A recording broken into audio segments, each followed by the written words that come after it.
अस्सलामुअलैकुम, कैसी मेरी प्यारी यूट्यूब फैमिली, उम्मीद करती है आप खैर खैरियत से होंगी।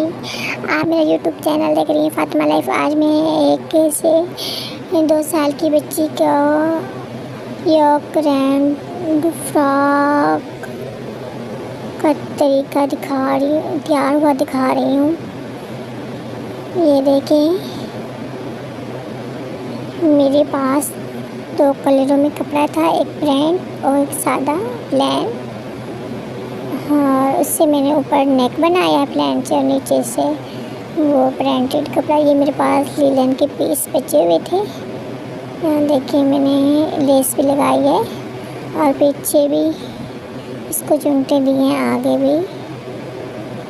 ये देखिए, नीचे भी इसके घेरे पे मैंने लेस लगाई थी। ये बहुत बच्चों को पहने हुए कंफर्टेबल रहता है, बहुत अच्छा होता है गर्मी में। आप भी अपने बच्चों को बना के दे सकती हैं। ये बहुत इजी है इसको बनाने का मेथड। यहाँ चाहें तो आप बटन भी लगवा सकती हैं। यहाँ पे मैंने टच बटन लगवाए थे बाहर से, और यहाँ पे मैंने इसके लिए साथ ये नेवी ब्लू ट्राउज़र सिलाई किया है इसका।